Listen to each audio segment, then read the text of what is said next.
Alright girls and guys, welcome back to the channel. We are on an emotional journey with this one. So this belonged to my cousin who unfortunately is no longer with us. He left it to me. He knows I've got a soft spot for the Fiat Multipla. Well, I didn't have a soft spot for the Multipla, but I do now have one. So what we're going to do, it's very much overdue a cam belt. It needs a little bit of love, a few suspension components. The interior needs a bit of a clean up. Obviously there's some trims missing. We're gonna fix this up and we're gonna go on an adventure with it. We're gonna call it the Multipla Journeys. This car isn't ready to meet its maker yet. So there is some miles left in her and we are gonna enjoy it. So stay tuned. Now, the first job is gonna be tackling the plastics. The external plastics, obviously there's dents that we didn't get a door dent man on, but these were horrendously grey. I'll show you the other side. So they all kind of look like that now. The trick to these are, get your blowtorch and just flash it gently. Flash it over and it goes black. You can see what they look like on this side as I've done the other side already. But literally just a little bit of heat, just keep it moving, don't keep it in one spot too long, and you've got lovely black plastic again. No need to keep putting black to black on it or whatever people are using nowadays.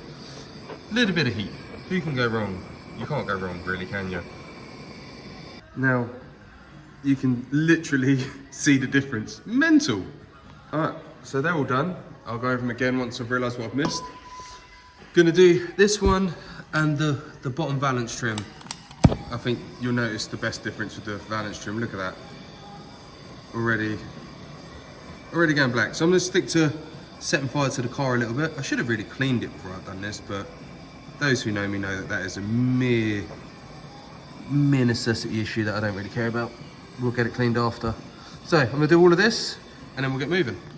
So we've done obviously a couple little bits to it. We've done the bumpers and the plastics and made them all nice and black again with the help of the blowtorch. So now this car is desperately, and I mean desperately overdue a cam belt replacement.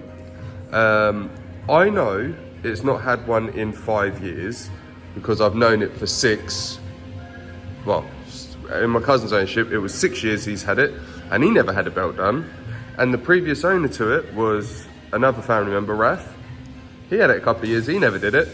And going back to when my Uncle Fred brought it, yes, this car has been passed around the family a lot.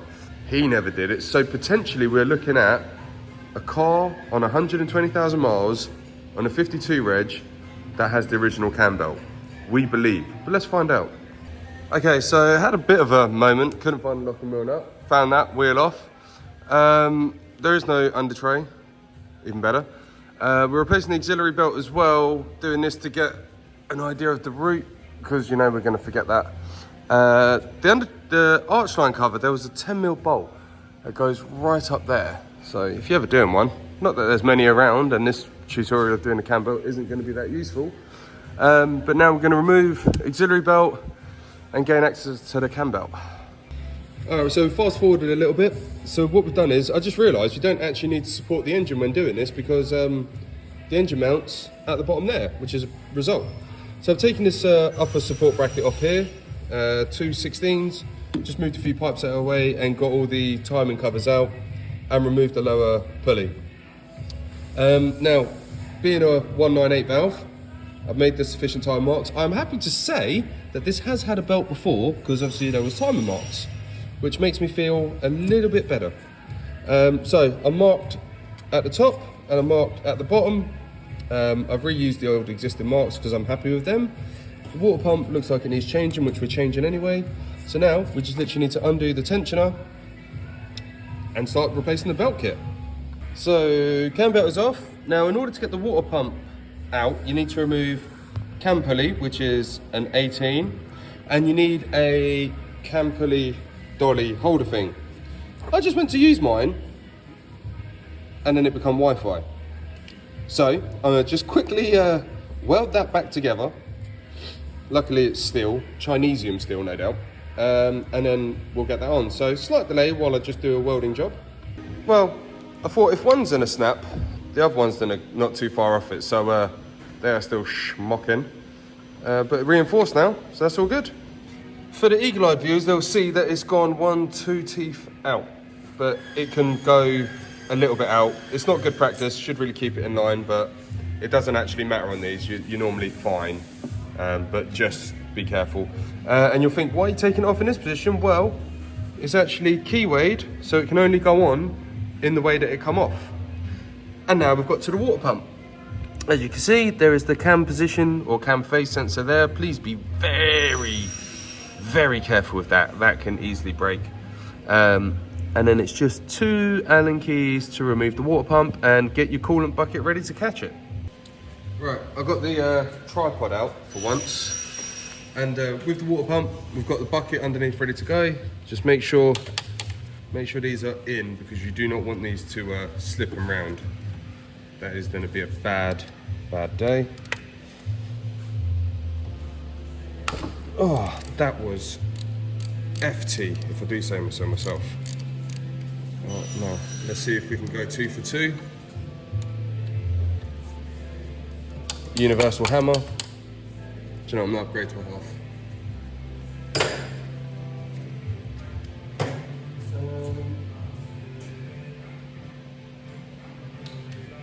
With a 1/2 inch, you can get a little bit more power into that bad boy.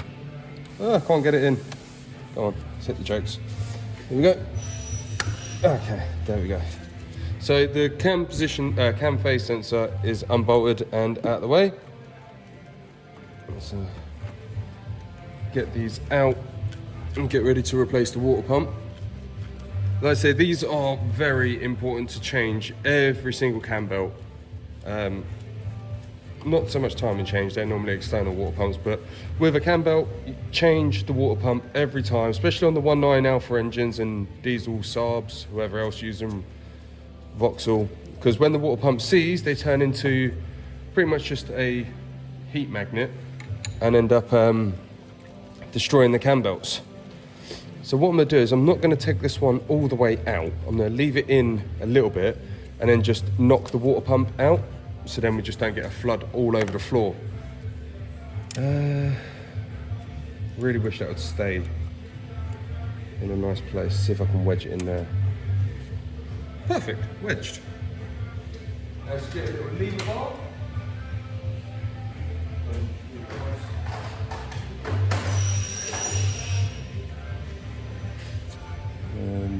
Just here should do.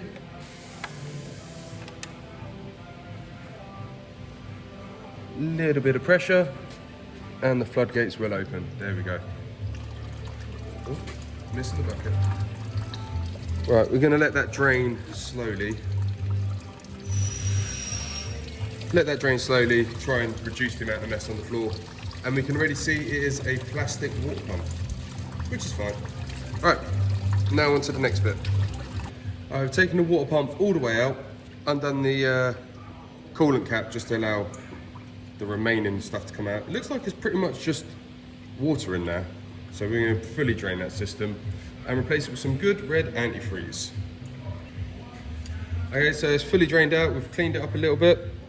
Now, new one with the new seal. Just put a bit of silicone on it because we don't want it to leak. That is definitely not what we want. So just going to line this up nice and good. Give it, might align a little bit there.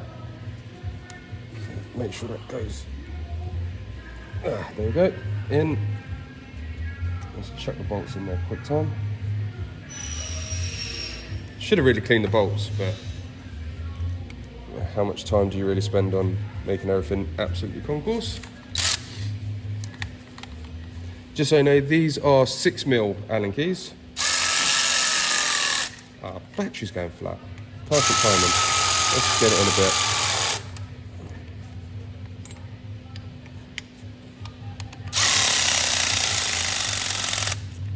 Lovely. Do the rest by hand, shall we?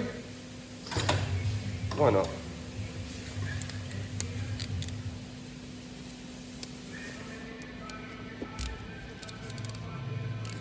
So once we've got these all tight, we'll get them marked up. We'll refit cam position sensor.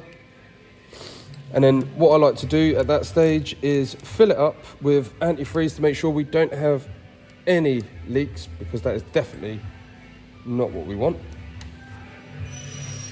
Okay. Now, cam position sensor. Need to find the bolts and stuff. Right, so water pump is on and marked up. Cam position, well, cam phase sensor, keep calling it cam position, is on, tight, and obviously we're going to give that a little mark as well. Now we've got to fit the tensioner and idler and obviously cam pulley. So that's next on the agenda. A little adjustment of the camera. So now tensioner, idler, water pump is all on, coolant's on, we're not leaking. So now I've just got to tighten the cam pulley up. This is always a fun experience. So hold it with everything you've got and prepare for it to slip and bust your knuckles on everything. Right, that's FT right now. Let's just get the timing back to where it should be. Stay there. Stay there. There we go. Right, now, got to put the belt on and tension the belt up. We are using an INA kit for this job. It's going to be fun. This is one where I need like 5 or 6 different hands, but you know, 2 will do. Let's get moving.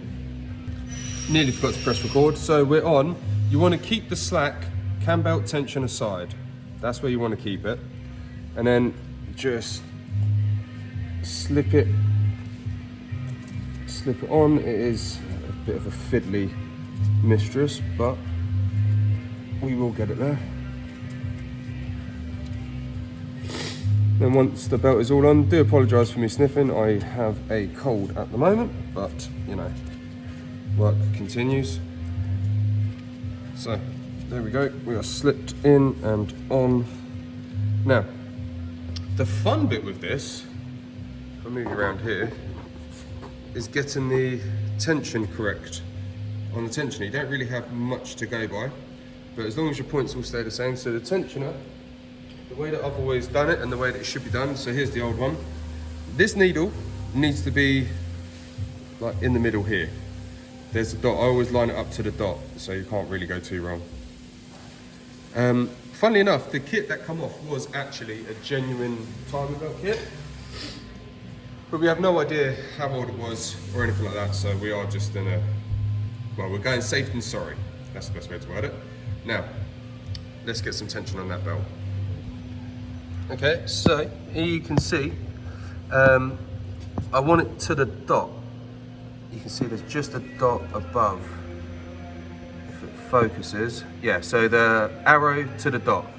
I'm roughly there, a bit of an awkward angle, so I'm just gonna raise it up and just double check that I'm in the correct position. But we're on point there. And we're still on point on the crank. I've marked it once at the bottom there, and then I'll mark it at the top as well, so I can see it from the top as well. Makes it a little bit easier. But let's just raise it up and check our position. Yeah, as you can see, we are pretty much bang on the dot, which makes me very, very, very happy. Now, we're gonna just torque up the tensioner, which I believe is 25 Newton meters or 24. It's one of the two, but we're gonna just give that a little click and a clack, and then spin the engine round 3 times is what I normally like to do. And then rebuild, and then get on to the other work we've got to do, which is going to be, it needs some drop links and needs some track rod ends. They look crusty. Anyway, let's stick to the plan. Spun it round 3 times and we are bang on our marks. Just double check the tension of the belt. You want a little C cord, like a little boing, there you go. And the tension on the tensioner is good, the position is correct. I'm happy. Now we're going to rebuild. Now, rebuild needs a bit of a jigsaw puzzle, which obviously all cars are really. In their infinite wisdom, they put 1 screw there, which is just annoying to get to. Does the mount go on first? Yeah, so the mount goes on first. I nearly put it in the wrong position. Let's get that mount on, which consists of 2 17s and 1 big East socket, whatever that is. No, torque socket, sorry. Get it in and on. Oh, yeah, that's what I mean by a jigsaw puzzle. You can't put that in because that bolt's in the way, so you've got to take this bolt out, just to get that in. Sometimes they just make it difficult for no reason. But how can we make it just a little bit more awkward when you're trying to, obviously doing a job that most mechanics are a little bit nervous with doing. Fortunately, I've done quite a few of these, so I don't really mind. So now we're going to zip them up, get a 17.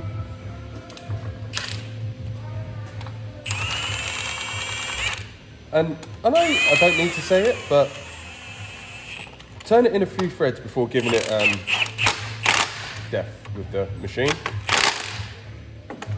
Make sure everything's in all good. Now you've got to tighten them up fully, of course, before you go any further. And as these are engine mounts, make sure they are tight. Well, no, this isn't an engine mount, is it? It's the upper stability mount. Still counts as an engine mount. Nice and tight. Third like a tiger. Then in with this one.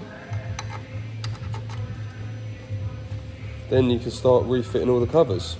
I'm not going to show fitting all the covers because you don't really need to watch me wailing my hands around for the next 10-15 minutes before we start it up, before we do our next bit of the job, which is replacing suspension components.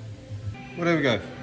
All the covers are back on. Now, you've got to put the lower one on before, so you can put that one on, then put that one on, then put this one on. Otherwise, this one slots into that one and you won't get it on.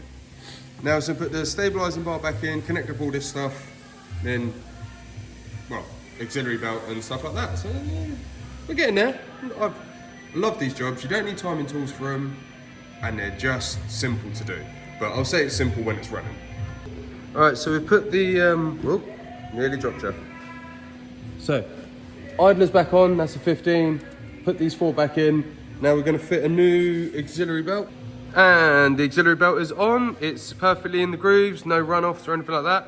Now, before we go any further, we need to start it up and make sure all is well. So let's do the big startup. Now, just remember, I've connected the coolant, connected the diesel pipe, all clipped in. Haven't drained the oil as of yet. So, do you know what? Even though we know we've turned it around, still get nervous.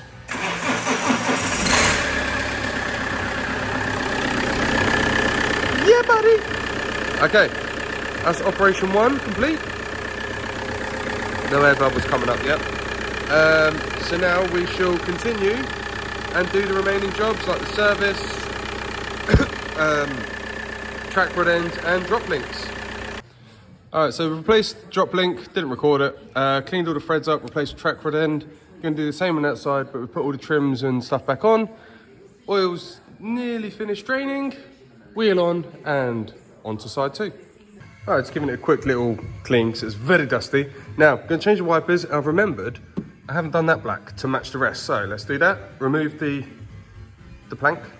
Alright, I've moved it onto the 4-post for the wheel alignment. I've taken it for a little drive to let the suspension settle a little bit. Now, time to do the alignment and then go and get this thing clean because she's in need of a clean. But all the trims look good. This is why it's important to have wheel alignment done. Even though we did not really move the king nuts too much, it's very far out. Let's make adjustments.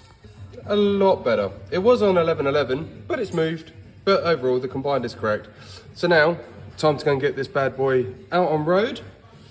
Get it out on road, get all that dirt cleaned off it. And I'm going to enjoy owning this car. This is in fact my car.